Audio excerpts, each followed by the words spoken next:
છું તો જોઈએ આજના સ્થાનિક સમાચાર।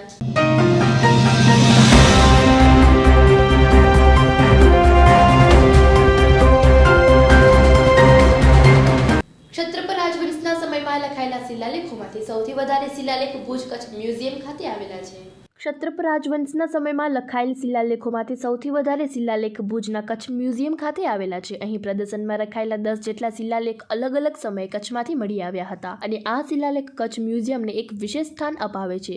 શું ઇતિહાસ છે અને આ મહત્વ છે તેના વિશે જાણીએ। કચ્છ મ્યુઝિયમમાં પ્રદર્શનમાં મુકાયેલા આ શિલાલેખ ક્ષત્રપ રાજવંશના સમયના લેખ છે જે 35 CE થી 405 CE વચ્ચે લખવામાં આવ્યા છે। કચ્છ મ્યુઝિયમમાં આ ક્ષત્રપ રાજવંશના 11 શિલાલેખ આવેલા છે જે ભારતના કોઈપણ મ્યુઝિયમમાં સૌથી વધારે છે। પશ્ચિમી ક્ષત્રપ રાજવંશનું શાસન ગુજરાત, મહારાષ્ટ્ર, રાજસ્થાન અને મધ્યપ્રદેશ સુધી ફેલાયેલો હતો, જ્યારે કે આ શિલાલેખ મહારાષ્ટ્ર અને ગુજરાતના વિવિધ ભાગોમાંથી મળી આવ્યા હતા। કચ્છમાં ઈસાની પ્રથમ શતાબ્દીના અંત ભાગમાં કુષાણ સત્તા ક્ષીણ થયા ક્ષહરંત વંશના શક શાસકોના રાજ્યનું સૂત્રપાત થયું, પરંતુ ક્ષહરાત શકને વહેલો અંત આવ્યો અને ત્યાર પછી કદરમક વંશના શંકો પણ સંપૂર્ણ કચ્છ સહિત ગુજરાતના માળવાના સ્વામી થયા। રસમોતિક અથવા ગસમોતિક આ વંશનો સ્થાપક હતો, પરંતુ તે કદાચ કુષાણોતું ખંડ્યું સામંત માત્ર હોય, પરંતુ તેનો પુત્ર ચષ્ટન સ્વતંત્ર શાસક હોય તેમ જણાય છે। તેણે પોતાના રાજ્યની સ્થાપના સાથે પોતાની સ્મૃતિ ચીર રાખવા શક સંવંત ચાલુ કર્યો, જે આજે આપણો રાષ્ટ્રીય સંવંત છે। આ લેખોએ આપણા દેશના ઇતિહાસમાં નવા અધ્યાયો જોડાયા। સૌભાગ્ય આ કદરમક શકો કે જેમને ઈરાની પદી સેન્ટ્રેપીના સંસ્કૃત સ્વરૂપે ક્ષત્રપના નામે ઓળખવામાં આવે છે। કચ્છમાં જ સૌથી વધુ તેમના શિલાલેખો મળ્યા છે। આ શિલાલેખોનું મહત્વ ત્યારે જ સમજાય છે જ્યારે આપણને ખબર પડે કે આ શિલાલેખો માત્ર ઇતિહાસની ખૂટતી કડી પુરવાર થયા છે એવું નથી, પરંતુ આ લેખોએ આપણા દેશના ઇતિહાસમાં નવા અધ્યાયો જોડ્યા છે। દરેક લેખ મૃત્યુ વ્યક્તિની યાદમાં મૂકવામાં આવેલી પ્રસ્તર શિલા છે। સંગ્રહાલયમાંના ક્ષત્રપ શૈલ લેખો સમયે સમયે કચ્છના જુદા જુદા વિસ્તારોમાંથી પ્રાપ્ત કરવામાં આવ્યા। સૌપ્રથમ સંગ્રહાલયમાં ખાવડા નજીકના અંધો ટેકરામાંથી 4 શૈલ્ય લેખો પ્રાપ્ત થયા હતા, જે સંગ્રહાલયના રેકોર્ડ મુજબ 1998માં મળ્યા હતા, અને પછી અન્ય 6 લેખો મળ્યા। આ 10 શૈલ લેખો ક્ષત્રપ શાસકોના ઉલ્લેખ કરે છે અને દરેકમાં જે તે શૈલ લેખના ઉત્તરકણીય તિથિ દર્શાવે છે। આમ તો દરેક લેખ અમુક પ્રકારની લિસ્ટીઓ કે મૃત વ્યક્તિની યાદમાં મૂકવામાં આવેલી પ્રસ્તર શિલા છે। આ તમામ લેખોની સ્ક્રિપ્ટ બ્રાહ્મી લિપિમાં અને તેની ભાષા પાલી છે, તથા અમુક લેખોમાં પાલી અને સંસ્કૃત ભાષા પણ છે। આ શિલાલેખોથી થકી ક્ષત્રપ રાજવંશ વિશે જાણવા મળે છે કે સમયમાં પદાધિકારીઓ ક્ષત્રપ, મહાક્ષત્રપ, રાજા અને સ્વામી શીર્ષક આપવામાં આવતા હતા। આ શિલાલેખથી થકી ન માત્ર એક રાજવંશ વિશે પણ ઇતિહાસ ઉપરાંત તે સમયના સામાજિક, આર્થિક અને રાજकीय स्थिति विषय पर घनी माहिती મળે છે। कच्छ संग्रहालय में क्षत्रपों का सबसे जो उनके स्टोन इंस्क्रिप्शंस हैं उसका सबसे बड़ा कलेक्शन है, और ये स्टोन इंस्क्रिप्शंस जो हैं वो 35 से लेकर के 405 CE तक के हैं। और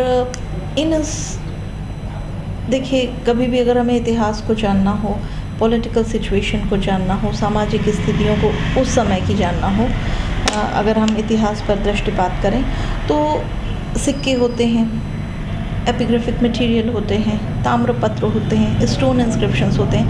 यही सब उस समय के कुछ ऐसे अमूल्य धरोहर है जो उसके ऊपर प्रकाश डालती है। तो इसी तरह से ये जो हमारे यहाँ पे स्टोन इंस्क्रिप्शंस रखे हुए हैं, वो जो वेस्टर्न क्षत्रपास थे, उनके राजनैतिक और सामाजिक उस समय जो परिप्रेक्ष्य था, जो उस समय की ऐतिहासिकता थी, उसके ऊपर प्रकाश डालते हैं।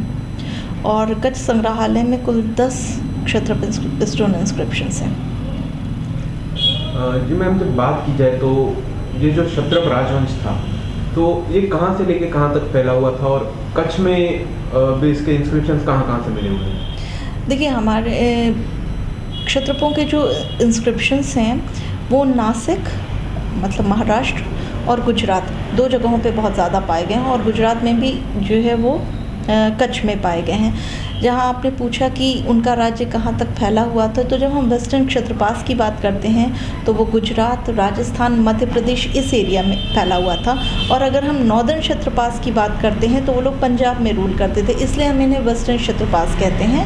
और ये कुषाणों के कंटेम्प्रेरी हुआ करते थे, जैसे कनिष्क है, वेंकटविस है, तो जो कुषाणों का रूल था नॉर्थ इंडिया में। और साउथ में उस समय सातवाहन रूल कर रहे थे, और वेस्ट में जो है वो क्षत्रपास का था। जहाँ तक कच्छ संग्रहालय के स्टोन इंस्क्रिप्शंस की बात है, हमारे यहाँ पे कुल 10 स्टोन इंस्क्रिप्शंस हैं उनके, और वो 6 उसमें से अंधाऊ विलेज से मिले हैं जो भुज तालुका में ही है, मेवासा से है, वंध से है, मांडवी से हमें मिला है और खावड़ा विलेज से मिला है। तो मैम बात की जाए तो ये कौन सी लैंग्वेज में है और इसका क्या इम्पोर्टेंस है? देखिए, अगर स्क्रिप्ट की बात की जाए तो ये ब्राह्मी स्क्रिप्ट है, और जहाँ तक लैंग्वेज की अगर भाषा की हम बात करते हैं तो पाली भाषा है। कई बार पाली संस्कृत के साथ मिक्स्ड है, तो जहाँ तक स्क्रिप्ट है वो ब्राह्मी है और लैंग्वेज जो है वो पाली मिक्स्ड विद संस्कृत है। और इनका जो है, जैसे मैंने पहले भी बताया कि किसी भी समय की राजनीतिक और सामाजिक परिवेश को जानने समझने के लिए ये इंस्क्रिप्शंस बहुत महत्वपूर्ण साबित होते हैं। अब जैसे अगर इन्हीं स्टोन इंस्क्रिप्शंस की बात की जाए तो जब हम इनको डिसाइफर सारे हो ही चुके हैं, तो जब हम इनको देखते हैं तो कई बार जेनोलॉजी जो है वो पता चलती है कि किस राजा ने किस समय से किस समय तक रूल किया। कई बार ऐसा भी होता है कि कुछ डेथ इंस्क्रिप्शंस भी होते हैं कि किसी की मेमोरी में ये स्टोन इरेक्ट किया गया। जैसे क्षत्रपों का ये इंस्क्रिप्शन है तो उसमें 4 तरह के टाइटल हमें मिलते हैं। जैसे महाक्षत्रप टाइटल मिलता है, क्षत्रप टाइटल मिलता है, स्वामी टाइटल मिलता है और राजा टाइटल मिलता है। तो महाक्षत्रप और क्षत्रप एक तरह से राजा और युवराज के लिए प्रयोग किया गया था। और जहाँ तक स्वामी और राजा टाइटल की बात है, वो कोई ऐसा बड़ा टाइटल नहीं था जैसे महाराजा या युवराज। तो महाराजा और युवराज के लिए महाक्षत्रप और क्षत्रप टाइटल थे, और जो स्वामी और राजा थे वो टाइटल थोड़े से कॉमन थे। इसके साथ ही जैसे हम लोगों को इन क्षत्रपों से अभीरों का उल्लेख मिलता है। अभीर एक प्रकार के ट्राइब्स थे, तो उससे ये पता चलता है कि उस समय कौन कौन सी कम्युनिटीज़ होती थी। अब जैसे ये इंस्क्रिप्शंस जो है, पहले इनको यष्टि या लष्टि कहा जाता था, मतलब किसी की भी मेमोरी में बनाए गए या इंस्क्रिप्शन बनाए गए। बाद में जाकर के उनको पालिया कहने लगे। और पहले के इंस्क्रिप्शन में क्या होता था कि सिर्फ उसमें लिखित विवरण ही होता था। बाद में जो पालियाज में लेटर ऑन एडिशन हुआ, उसमें फिगर भी आने लगे, और स्टोन में लोकल डीटीज़ के या लोकल हीरोज़ वगैरह थे, उनके जो है वो चित्रों का, या एक तरह से कह लीजिए कि उनकी आकृतियों का अंकन किया जाने लगा। लेकिन ये लेटर स्टेज की बात थी, तो इस तरह से ये जानकारी प्राप्त होती है।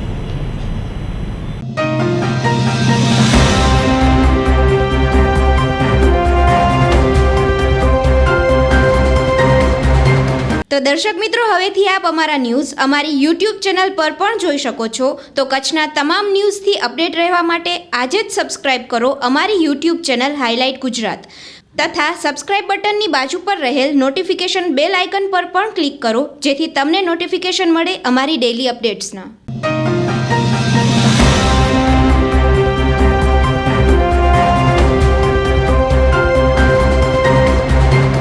આજે ભુજમાં સુવર્ણ પ્રાસના ટીપા પીવડાવવામાં આવ્યા। સરકારી આયુર્વેદ હોસ્પિટલ સરપટ ગેટ ભુજ ખાતે આજ રોજ તારીખ 18/1/2022 મંગળવારે સવારે 8:30 થી 12:30 અને સાંજે 4 થી 5:30 સુધી પુષ્પ નક્ષત્રના દિવસે 12 વર્ષની ઉંમર સુધીના બાળકોને સુવર્ણ પ્રાસના ટીપા વિનામૂલ્યે પીવડાવાયા હતા, તથા કુપોષિત નબળા બાળકોને શક્તિવર્ધક આયુર્વેદિક દવાનું નિઃશુલ્ક વિતરણ કરવામાં આવશે। સુવર્ણ પ્રાશન મેઘા, અગ્નિ અને બળ વધારવાનું છે। તે આયુષ આપવાવાળું, કલ્યાણકારક, પુણ્યકારક, વૃષ્ય, વણ્યન તથા ગ્રહ બધાને દૂર કરવાવાળું છે।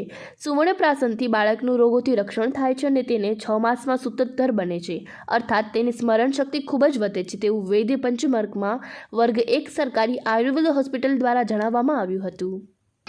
હું વૈદ્ય બરથા પટેલ, વૈદ્ય પંચકર્મ સરકારી આયુર્વેદ હોસ્પિટલ ભુજ આજ રોજ અત્રેની કચેરીમાં નિયામક શ્રી આયુષની કચેરી ગાંધીનગરના નિર્દેશન હેઠળ પુષ્ય નક્ષત્રના દિવસે બાળકોની જન્મથી 12 વર્ષ સુધીના બાળકોની ઉત્તમ રોગ પ્રતિકારક શક્તિ તેમજ ઉત્તમ બુદ્ધિશક્તિ, સ્મરણ શક્તિ વધારવાના માટે ઉત્તમ એવા સુવર્ણપ્રાશન ટીપાનું પાન કરાવવામાં આવી રહ્યું છે। દર મહિનાના પુષ્ય નક્ષત્રમાં અત્રેની કચેરી દ્વારા કેમ્પનું આયોજન થાય છે। અત્યારે જ્યારે કોવિડનો સમય ચાલી રહ્યો છે, ત્યારે કોવિડથી બચવા માટે પણ બાળકોની રોગ પ્રતિકારક શક્તિ વધારવા માટે આ ટીપા ઉત્તમ કામગીરી કરે છે।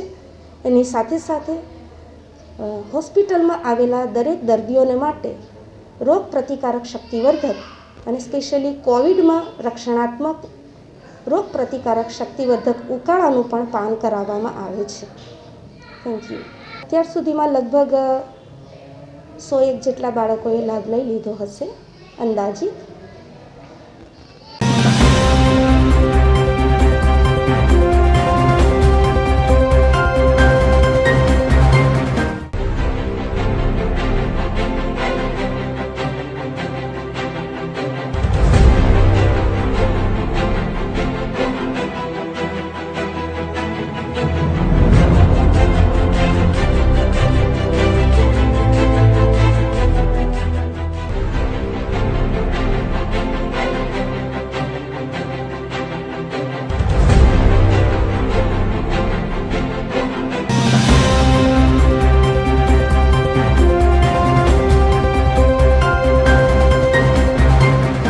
મુખ્યમંત્રી શ્રી ભૂપેન્દ્ર પટેલે રાજ્યના સરહદી જિલ્લા કચ્છ માટે નર્મદાના વધારાના 1 મિલિયન એકર ફીટ પાણીના ઉપયોગ માટે ફોઝ 1ના કામો માટે રૂપિયા 4,369 કરોડના કામો મંજૂર કર્યા. નર્મદાના પૂરના વહી જતા વધારાના પાણીનો આ 1 મિલિયન એકર ફીટ પાણીનો જથ્થો કચ્છ પ્રદેશ માટે ફાળવવામાં આવેલો છે. આ વધારાના પાણીના ઉપયોગ માટે કુલ 337.98 કિલોમીટરની લંબાઈની પાઇપલાઇન દ્વારા 4 લિંકનું આયોજન કરાયું છે. કચ્છના ધરતીપુત્રોને જરૂરિયાત મુજબ સિંચાઈનું પાણી મળી રહે તે હેતુથી આવી પાઇપલાઇન મારફતે 38 જેટલી નાની તથા મધ્યમ સિંચાઈ યોજનાઓમાં આ પાણી નાખવાનું રાજ્યના જળસંપત્તિ વિભાગનું આયોજન છે. મુખ્યમંત્રીશ્રીએ આ હેતુસર કચ્છ સાકાર નહેરની વર્તમાન કામગીરીને ધ્યાનમાં રાખીને ફેઝ 1 અંતર્ગત 4,369 કરોડ રૂપિયાના કામો હાથ ધરવાની વહીવટી મંજૂરી આપી છે. આ કામો હાથ ધરવાના પરિણામે કચ્છના મુન્દ્રા, અંજાર, માંડવી, રાપર, ભુજ અને નખત્રાણા એમ 6 તાલુકાના 77 ગામોને સિંચાઈ સુવિધા મળતી થશે. એટલું જ નહીં, અંદાજે 2,81,000 એકર વિસ્તારમાં આ નર્મદા જળથી સિંચાઈ થઈ શકશે.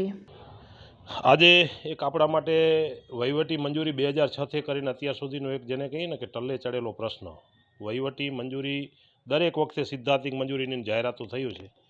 આજે જ્યારે વહીવટી મંજૂરી આપી છે ત્યારે આજે એક કચ્છ માટે એક સોનાનો સૂરજ ઉગ્યો એમ કહેવાય. છેલ્લા 21 મહિનાની સતત રજૂઆતો અને જે લોકોનો સહકાર મળ્યો, અહીંયાથી તમામ પ્રેસ મીડિયાએ સહકાર આપ્યો, સાધુ સંતોએ સહકાર આપ્યો, સરપંચોએ સહકાર આપ્યો, ગામના વિવિધ સમાજના આગેવાનોએ સહકાર આપ્યો અને અમારું પ્રદેશ ભારતીય કિસાન સંઘ પણ સહકાર આપ્યો. અને સૌથી વધારે જો વાત કરવા જાઉં તો ભૂપેન્દ્ર પટેલ કરે 12મી તારીખે જ્યારે બેઠક થઈ અને 8 જ દિવસની અંદર આ નિર્ણય, ઐતિહાસિક નિર્ણય જ્યારે લીધો ત્યારે હું ભૂપેન્દ્ર પટેલ સાહેબનો પણ ખૂબ ખૂબ આભાર માનું છું. સિંચાઈ વિભાગના મંત્રી ઋષિકેશભાઈનો પણ ખૂબ ખૂબ આભાર માનું છું અને CR પાટીલજીનો. સંગઠન પણ ભાજપનું આના સાથે હતું. વિવિધ તમામ ધારાસભ્યો, સાંસદ સભ્યશ્રી અને કચ્છની અંદર નામી અનામી જેટલા લોકો બધા એક જ વાત લઈને હવે આપણા માટે એક છે ને સરહદનો પણ સુરક્ષાનો મોટો પ્રશ્ન હતો, પણ આટલું કામ કર્યું છે ત્યારે હું 100% તમામનો આભાર પણ માનું છું. પણ આપના માધ્યમથી હજી સરકારને કહેવા માગું છું, સિંચાઈ વિભાગના અધિકારીઓને પણ કહેવા માગું છું કે આ કામની અંદર તાત્કાલિક ધોરણે થાય, ક્યાંય ભ્રષ્ટાચાર ન થાય. આ એક છે ને સુરક્ષાનો પ્રશ્ન છે, એટલે છેવાડા સુધી પાણી પહોંચે. માત્ર 2-3 તાલુકાની વાત નથી કરવાની, પણ સંપૂર્ણ જે આપણું લક્ષ્ય છે અબડાસા અને લખપત સુધી આ પાણી પહોંચે અને 10,000 એકરની અંદર જે 1 મિલિયન હેક્ટર ફૂટ પાણી છે, 10,000 એકરની અંદર જ્યારે પિયત થશે ત્યારે કચ્છને વૃંદાવન બનતા કોઈ રોકી નહીં શકે. કચ્છની એક મોટી ઇકોનોમી હશે, એટલે સરકારને પણ ફાયદો થશે અને સરહદને પણ એટલો ને એટલો આપણો પાડોશી દુશ્મન દેશ છે એટલે આપણે બાજુમાં બેઠા છીએ એટલે એક ધબકતો જિલ્લો થશે, એનાથી મોટો કચ્છને પણ ફાયદો થવાનો છે. પણ આ યોજના તાત્કાલિક હવે આનામાં કોઈ વિઘન ના આવે. માં કચ્છ ધણિયાણીને આપણે પ્રાર્થના કરીએ છીએ કે હે માં, હવે આ યોજનામાં કોઈ વિઘન ના આવે અને આ યોજના તાત્કાલિક પૂરી થાય એવા સંપૂર્ણ બધાએ પ્રયાસો કર્યા છે અને સરકાર હજી વિશેષ આમાં પ્રયાસો કરી અને 100% અમારું કોઈ રાજકારણ કરવાનું ઇસ્યુ નથી. સારું જ્યાં જ્યાં થયું છે તે આપણે સારું કહેવામાં, આભાર માનવામાં વાંધો નથી, પણ હવે કોઈ વિઘન ના આવે અને તાત્કાલિક ધોરણે આ યોજના પૂરી થાય.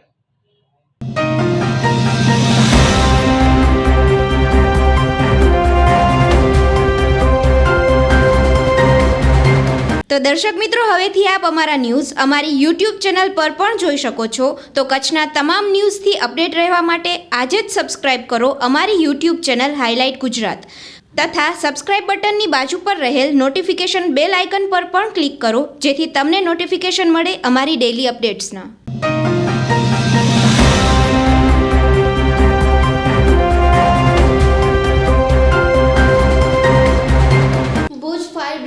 કોલ આવતા ભુજ રાવલવાડી રિલોકેશન વિસ્તારમાં મકાનની આગ કાબૂમાં લેવાઈ. ભુજ ફાયર બ્રિગેડને કોલ આવતા ભુજ રાવલવાડી રિલોકેશન સાઇટ એકતા સુપરમાર્કેટ સામે પ્લોટ નંબર 138 નિલેશગીરી ગોસ્વામીના મકાનમાં આગ લાગેલ હતી. ભુજ ફાયર બ્રિગેડની ટીમ તાત્કાલિક પહોંચી 1.5 કલાકની ભારે જહેમત બાદ આગને કાબૂમાં લીધેલ છે. આ કામગીરીમાં યશપાલસિંહ વાઘેલા, સાવન ગોસ્વામી, રવિરાજ ગઢવી, સત્યજીતસિંહ ઝાલા જોડાયા હતા.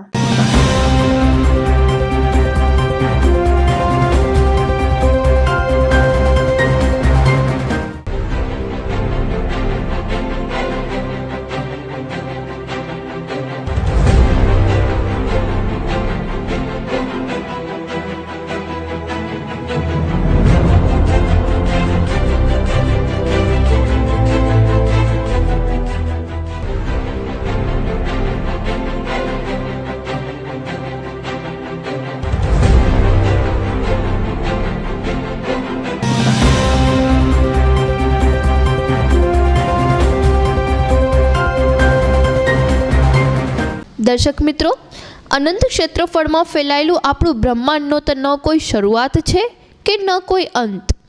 સામાન્ય વાત છે કે આ વિશાળ બ્રહ્માંડને આપણે ક્યારેય માપી શકીએ નહીં અને ન તો તેમાં સમાવેલી વસ્તુઓને બારીકીથી અભ્યાસ કરી શકતા નથી. વધારે જાણકારી ન મળતા આપણે આપણા પ્રશ્નો રહસ્યમય બની જાય છે. આજના આ વિડીયોમાં આપણે એક અનોખી યાત્રા પર ચાલવાના છીએ, જેમાં એલિયન્સના રહસ્યથી લઈને ઘણી એવી બ્રહ્માંડના રહસ્યો વિશે જોશું અને એવા રહસ્યો વિશે જાણીશું કે જે એલિયન્સ તરફ ઇશારો કરે છે. Number 1, 10618 black hole. 10618 હકીકતમાં બ્રહ્માંડના સૌથી મોટા બ્લેક હોલને છુપાડીને બેઠો છે. તારાઓના શોધખોળમાં સૌથી પહેલાં આ બ્લેક હોલને 1957માં શોધખોળ કરવામાં આવી હતી. તે આપણાથી દૂર એક ક્વાઝાર છે, જેમાં પાવર આપવાનું કાર્ય તેમાં સમાવેલ બ્લેક હોલ કરે છે. આ બ્લેક હોલનો માસ 6600 કરોડ સૂર્યના બરાબર છે. વૈજ્ઞાનિકો માને છે કે બ્લેક હોલની ચારેય બાજુ ચમકતો એપ્રેશિયન્ટ ડિસ્ક છે. આપણે તેને નથી જોઈ શકતા કારણ કે ક્વેઝારની રોશની સૂર્ય કરતાં 1.5 કરોડ ગણી વધારે છે, જેનાથી પૂરેપૂરો બ્રહ્માંડ ચમકે છે. વૈજ્ઞાનિકોના મત અનુસાર ક્વેઝાર 10 બિલિયન લાઇટ યર દૂર સમાવેશ છે, જેનો મતલબ થાય છે કે ક્વેઝારની રોશની બ્રહ્માંડથી ધરતી પર આવવા માટે 10 બિલિયનનો સમય લાગે છે. તો આપણે જે ક્વેઝારને જોઈ રહ્યા છીએ તે હકીકતમાં 10 બિલિયન વર્ષ જૂનું છે. એવું હોઈ શકે છે કે તે હાલ વિલુપ્તની બોર્ડર પર હોય. આ ક્વેઝારનો બ્લેક હોલ હંમેશા વૈજ્ઞાનિકોને તેના આકારથી હેરાન કરતો આવ્યો છે. આ બ્લેક હોલમાં સમાવેલ 6600 કરોડના સૂર્યના માસ્ક સાથે અત્યાર સુધીમાં શોધ કરાયેલો સૌથી મોટો બ્લેક હોલ છે. રિસર્ચ લોકો હજી પણ હેરાન છે કે કેવી રીતે આટલા મોટા બ્લેક હોલનો નિર્માણ થયો. બ્લેક હોલની શોધને અમારી સામે એક પ્રશ્ન ઊભો કરી દીધો કે કોઈ પણ રીતે બ્લેક હોલનો વજૂદ સંભવ છે. નંબર 2, ટેસ્લો અને UFO. દર્શક મિત્રો, 1856માં જન્મેલા નિકોલા ટેસ્લાને પોતાના મહાન વિજ્ઞાનથી આખા જગતને હલાવી નાખ્યું હતું. ઇલેક્ટ્રિક એન્જિનિયર હોવાને નાતે તેના પોતાની ફિલ્ડમાં ઘણા પ્રયોગો કર્યા. એમના દ્વારા ડેવલપ કરેલું ઇલેક્ટ્રિકલ એન્જિનિયર ટ્રાન્સમીટર સિસ્ટમ આજે પણ પ્રયોગમાં આવે છે.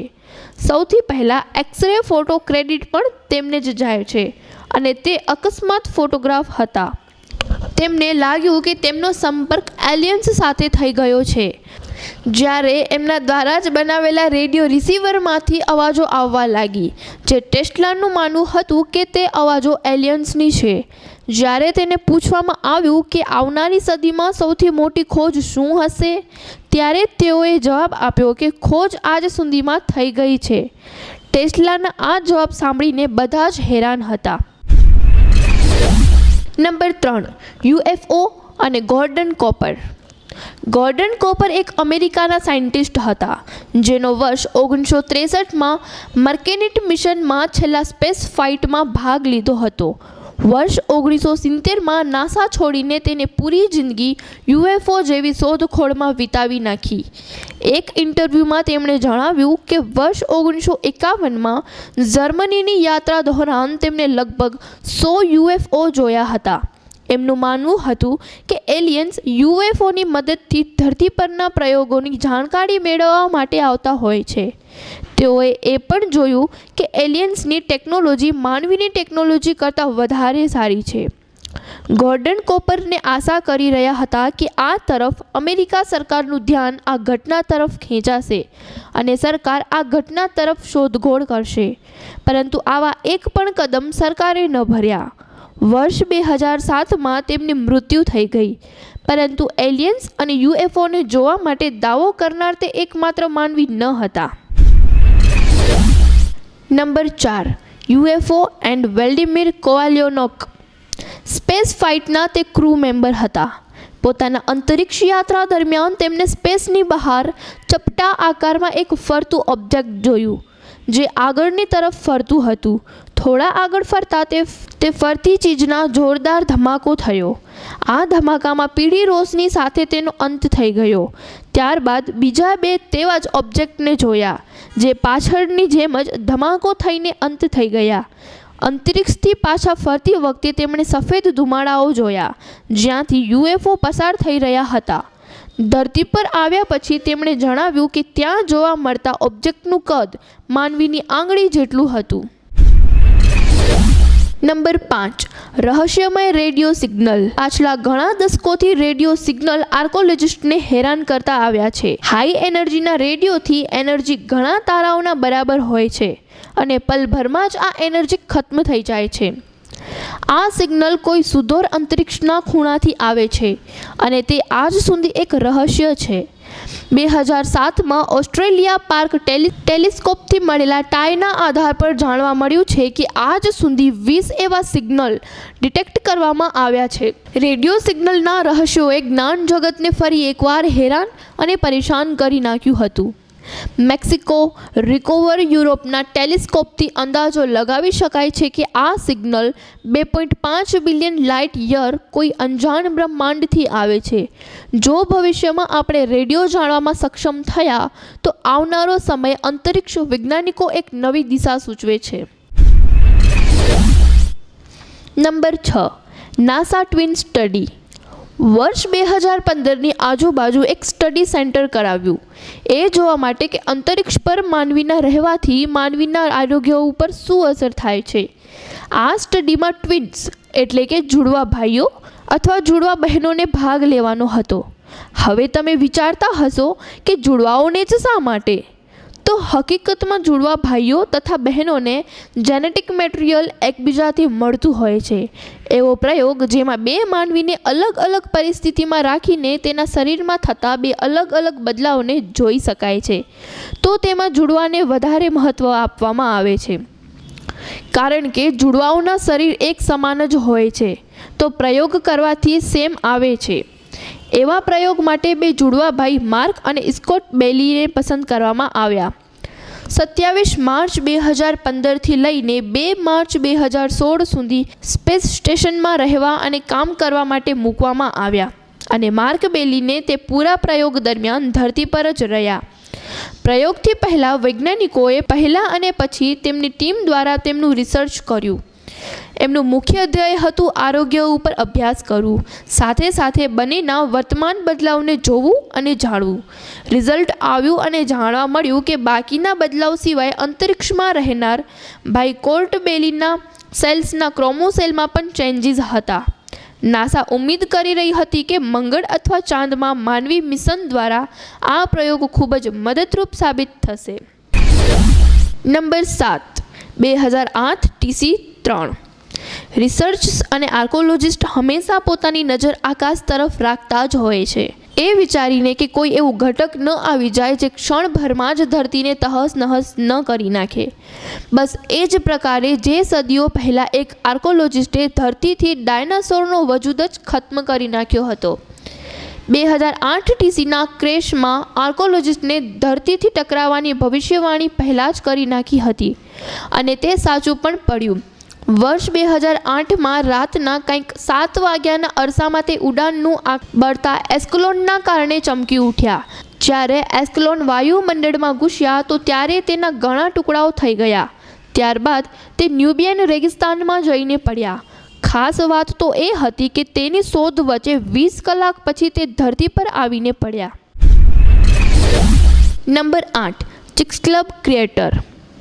પેનિસુન્તાના મોજૂદ ચિક્સક્લબ ક્રિએટર, જેનો ડાયામીટર 110 મીલથી પણ વધારે છે, તેનું નામ ત્યાંના ઇમ્પેક્ટ વિલેજ એરિયાના નામ પરથી રાખવામાં આવ્યું હતું. ચિક્સક્લબના વધ્યા ઘટ્યા નિશાન ત્યાં જમીનની અંદર સમાવેલા પથ્થરો અને તળાવોના અંદર મળેલા છે. ત્યાં મળેલા નિશાન ઘણી પ્રજાતિઓના વિલુપ્ત થવાની ગવાહી આપે છે. આજથી 65 મિલિયન પહેલાં ટાઉનના આકારમાં ચિક્સક્લબને તે જગ્યા પર તબાહી મચાવી હતી.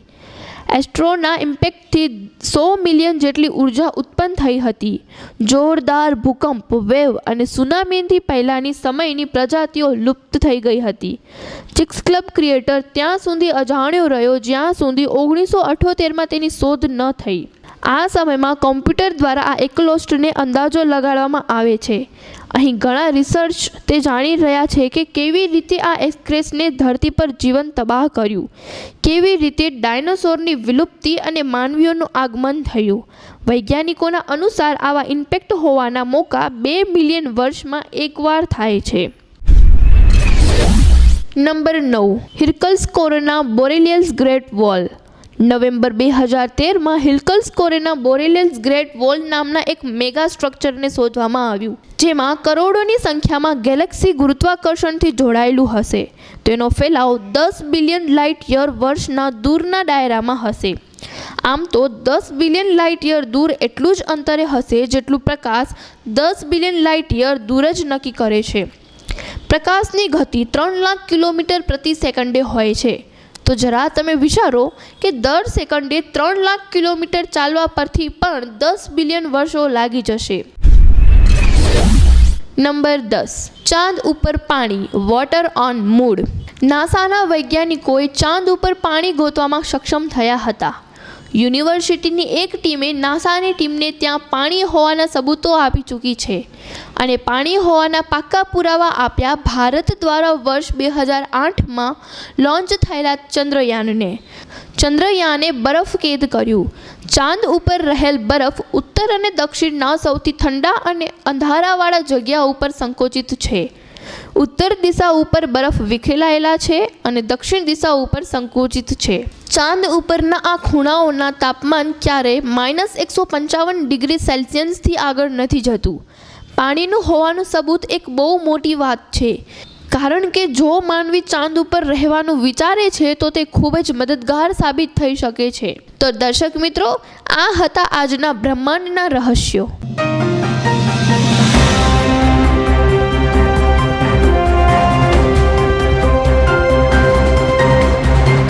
દર્શક મિત્રો, આ હતા આજના સમાચાર. આવતીકાલે ફરી મળીશું. ત્યાં સુધી રજા આપશો. નમસ્કાર.